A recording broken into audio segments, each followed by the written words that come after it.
1938. 1 year before the most devastating war in modern history. A year when one man with an army, an obsession, and a plan pushed the world toward global conflict. And the world blinked. This is the story of 1938. The year the road to World War II was paved, decision by decision, blunder by blunder. By the time it ended, there was no turning back. To understand 1938, go back to 1919. The Treaty of Versailles stripped Germany of territory, its military, and its dignity, forcing it to accept total blame for World War I and pay crippling reparations. The economy collapsed. Millions were unemployed and humiliated. Into this rage stepped Adolf Hitler, Chancellor by 1933, authoritarian ruler by 1934. He made one promise above all: to undo Versailles, restore German glory, and take back German land through aggressive expansion. Between 1933 and 1937, Hitler moved fast and the democracies moved slow. He secretly rebuilt the German military in direct violation of Versailles. In 1936, he marched troops back into the Rhineland, forbidden territory. The world watched. Nobody acted. Britain and France were exhausted from the last war and terrified of another. So they hoped, prayed, and appeased. Hitler took careful note. The democracies were weak. He grew bolder with every step they failed to stop. On March 12, 1938, German tanks rolled across the Austrian border. Hitler called it the Anschluss, the unification of the German peoples. Austria had been destabilized from within for months by pro-German political groups. When the army arrived, crowds lined the streets cheering. Austria ceased to exist overnight. Hitler drove into Vienna to 200,000 roaring people. Britain and France protested with words. No army moved. No ultimatum enforced. Hitler had his first territorial takeover, and it cost him nothing. Emboldened, Hitler turned to Czechoslovakia. The Sudetenland, home to 3 million ethnic Germans, was his next target. He claimed they were being persecuted. Historians widely dispute this claim, but it was the perfect pretext. Through summer 1938, he turned up the heat. Propaganda, riots, troops massing on the border. Europe held its breath. Czechoslovakia had a strong army, strong fortifications, and a defense treaty with France. For the first time, war seemed not just possible but imminent. British Prime Minister Neville Chamberlain believed he could reason with Hitler. He flew to Germany 3 times in 3 weeks, a 69-year-old man who had never boarded a plane before. September 15th at Berchtesgaden, Hitler raised his demands. September 22nd at Bad Godesberg, Hitler raised them again. Chamberlain was being played, but he could not see it or would not.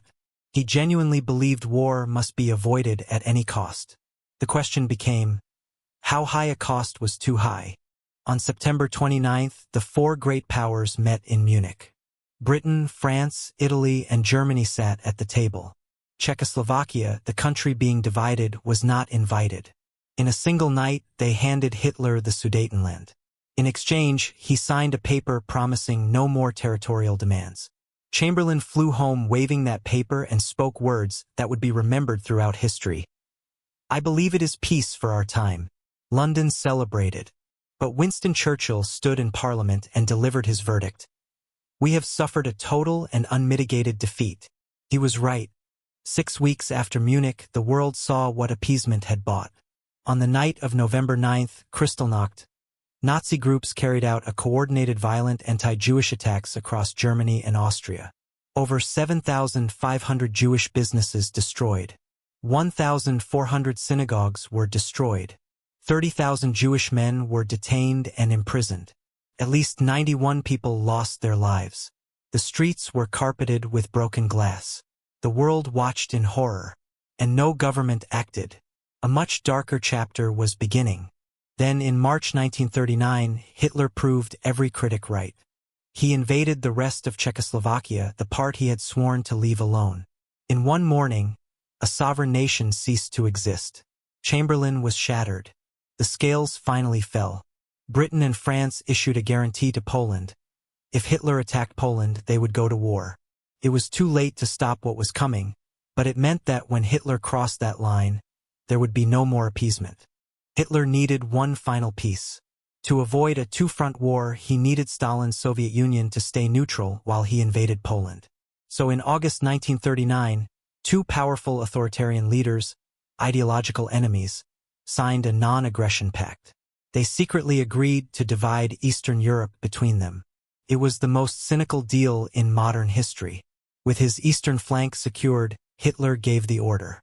On September 1, 1939, Germany invaded Poland. World War II had begun. History judges Chamberlain harshly, but the full picture is harder.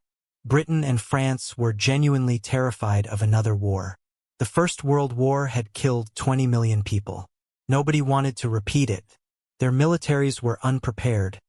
Their populations demanded peace. Chamberlain was not a coward. He was a man of his time doing what most people wanted. The tragedy was that Hitler never intended to honor any promise. Appeasement didn't cause World War II. Hitler caused World War II. Appeasement just cleared the road for him. 1938 is one of the most studied years in history because its lessons never stop being relevant. When an aggressive power makes demand after demand, and the world keeps saying yes, it does not produce peace. Produces the next demand. The men who failed in 1938 were not villains. They were ordinary politicians facing a dangerous aggression and treating it as an ordinary problem.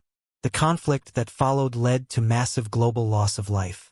1938 is not just a history lesson. It is a warning.